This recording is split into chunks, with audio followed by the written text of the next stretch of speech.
어떤 책에서 이런 내용을 봤습니다. 봉세 수도원에서 몇 년의 수행을 하신 분의 이야기였죠. 흔히 일반인들이 생각하기에 그렇게 특별한 수행, 고행을 하시는 분들은 시기 질투의 감정이 거의 없을 것이라고 여기나 전혀 그렇지 않다라고. 그러면서 자신의 이야기를 적어 놓으셨습니다. 어느 날부터 이른 새벽에 일어나 기도를 하겠다고 굳게 마음을 먹고 예배를 하러 갔는데 그곳에 한 수사가 이미 먼저 와서 기도를 드리고 있었다고 합니다. 성스럽고 경건한 마음으로 잠을 자지 않고 기도를 하러 왔는데 그 기도터를 이미 다른 수도자가 차지하고 있는 것을 보니 아주 묘한 기류가 둘 사이에 형성되면서 기도에 집중이 되지 않았다고 합니다. 서로가 서로의 그 성스럽고 경건하고자 하는 마음이 그 신성한 공간을 독차지하려는 인간적인 마음에 의해 깨어지게 된 것이었고, 아주 묘한 일반인들이 느끼는 시기 질투의 감정을 넘어서 더 교묘한 시기 질투의 감정을 느끼게 된 것이었죠. 그리고 며칠 후 담당 신부님께 호출을 받게 됐는데 바로 그 수사가 항의를 했고 그 싸움에서 자기가 밀릴 수밖에 없었는데 그 후 한동안 마음의 상처와 분노를 다루느라 고통을 겪었고 결국 그러한 자신의 내면을 들여다보고 마인드에 의지를 내려놓고 승복하자 그 고통의 과정에서 일어난 신체적 반응이 사라졌다고 말씀하시면서 그런 수행자들에 대한 우리 일반인들의 환상을 여지없이 깨뜨려 주었습니다. 여러 종교단체나 마음공부, 영성공부를 하는 흔히 말하는 도판에서 우리가 갖는 온갖 생각의 구조물, 틀들을 가만히 떠올려 봅니다. 스스로의 삶에서 하나하나 검증하고 체화시켜 나가지 못한 채 외부에서 주어지는 생각의 단편들로 조건화되고 또 관념적으로 구조화시킨 틀 말이죠. 그래서 그러한 생각과 실제 존재 상태의 틈 사이에서 망상의 수준으로까지 변질되어가는 과정 속에 오히려 현실에 그라운딩하는데 그러한 생각의 구조물이 얼마나 방해가 되는지 정직하게 들여다보는 과정이 필요하다는 생각을 하게 되었습니다.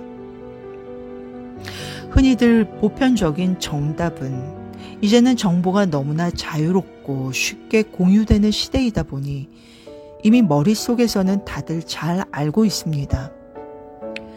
긍정적인 마인드가 기본이 되어야 한다. 말에는 너무나 강력한 힘이 있으니 말을 조심해서 해야 한다. 우리는 하나다. 끌어당김의 법칙들.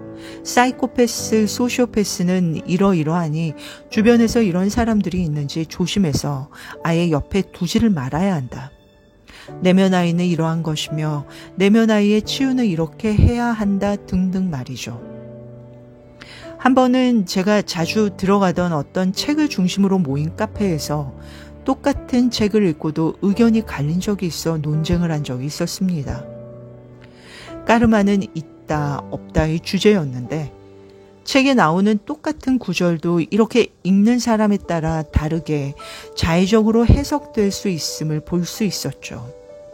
까르마가 없다? 분명히 종교에서 나오는 업보, 영어로는 까르믹 데트라는 것은 없다라는 말이었는데 까르마가 없다라고 주장하시는 분들은 아마도 까르마를 두렵고 불편하기 때문에 인정하고 싶지 않은 마음의 구조에서 해석되어진 필터링을 엿볼 수 있었습니다. 다만 까르마가 없다라고 단정지어 해석하면서 그 책에 이렇게 나와 있다라고 아직 읽어보지 못한 사람들에게 이야기하면 오히려 이 보석 같은 책에 대한 편견을 가져다 줄까 싶어서 저도 열띤 논쟁에 참여했던 기억이 납니다. 사실 저에게 까르마는 다르마를 뒤에 감추고 있는 기회로 받아들이고 있었기 때문에 까르마가 없는 것이 아니라 까르마에 대한 기존의 관점을 바꾸는 것이 필요하다는 입장이었습니다. 어쨌든 이렇게 실제 삶에 적용시켜 보지 못한 무수한 이야기들은 오히려 삶을 균형 잡히게 살아가기 위한 방편으로 쓰이는 영성 지식이 아니라 오히려 삶으로부터 도피하기 위한 방편으로 쓰이는 영성 지식, 그리고 오히려 그런 상태에서의 논쟁은 제대로 정화되지 못한 각각의 아스트랄체, 감정체를 건드려 더 위험하게 오용되는 경우가 아직은 더 많지 않은가 하는 생각이 들었습니다. 그럼 그 봉쇄수도원의 극한의 수행을 하는 수행자들 역시 피하기 어려웠던 그러한 감정체, 아무리 긍정적이고 아름답고 우아하고 행복한 멘트를 하려고 노력해도 그러한 상태는 제대로 되지 못하는 경우는 왜일까? 그것을 구체적이고 더 디테일하게 들여다보아야 할 때가 아닌가 생각합니다. 머리로는 이해가 되는 영성에 관한 여러 지식들이 삶에서 부딪히게 되면 아지랑이처럼 힘을 쓰지 못하고 현실화되지 못한 채 흐릿한 관념으로만 머문 채 현실적 삶은 더 악순환에 빠지게 되는 바로 그 현실을 말이죠.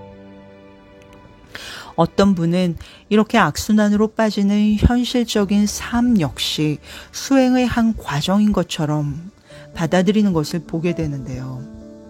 이런 고통을, 이런 공부를 하는 사람들의 훈장인 것처럼 고통을 일종의 메조키스트처럼 괴로워하면서도 즐기는 기묘한 상태의 현실 창조를 하는 분들도 계시는 듯 합니다. 감정은 정말 올라오는 그대로 잠시 멈추고 반응은 하지 않은 상태에서 그 감정 자체를 무시하거나 부정하지 않은 채 수용하는 과정의 수행이 정말로 필요하다고 생각합니다. 특히 인정하고 싶지 않은 부정적인 감정들일수록 더욱더 말이죠. 그러나 보통은 이런 부정적인 감정들이 올라오면 수치심, 죄책감, 남에게 들킬까 싶은 마음의 두려움, 기타 여러 가지 꼬리표를 붙일 수 있는 재단을 하면서 황급히 숨겨버리는 심리기제를 너무나 교묘하게 발달시키고 있다고 봅니다. 이런 심리기제에 대한 교육을 제대로 받은 적이 거의 없기 때문에, 그리고 그런 감정이 나의 것이라고 생각하고 어떻게든 없애버리거나 위장을 하려고 온갖 시도들을 하게 되죠. 그러나 없앨 수 없는 것임에도 불구하고 없앴다고 착각하는 데에서 아주 심각한 오류, 버그가 생기는 것입니다. 없앤 것이 아니라, 사라져버린 것이 아니라 저 밑바닥에 다만 숨겨놓고 있을 뿐인데 말이죠. 그리고 언제든 그 숨겨놓은 에너지를 들여다보도록 현실에서 그러한 상황이 펼쳐지게 되면 더 깊이 숨겨놓도록 더 교묘한 심리기제를 작동시키게 되면서 더 악순환의 상황에 빠지게 된다는 것을 잘 모르는 듯 합니다.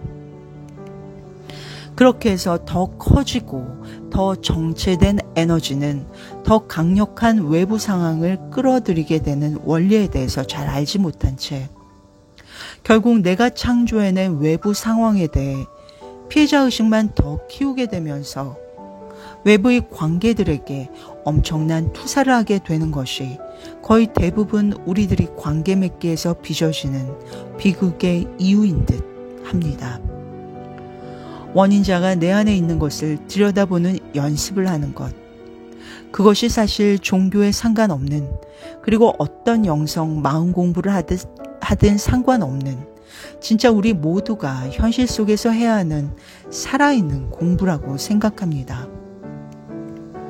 그리고 이러한 정화 작업을 하면서 비워지는 공간이 생겼을 때 비로소 이러한 모든 공부들이 이야기하고 있는 궁극의 사랑의 에너지가 자연스럽게 그 공간으로 스며들게 되고 그 사랑의 에너지가 치유와 삶의 변화를 가져오게 되며 그러면서 그 힘으로 더 넓은 공간이 생기게 되고 또 더 크게 삶에서 작용하게 되는 원리는 사실 머리의 이해로 아는 것을 넘어서 안다고 할 수도 없고 또 모른다고 할 수도 없는 그런 경계에서 펼쳐지는 진정한 삶의 수행이라고 생각합니다.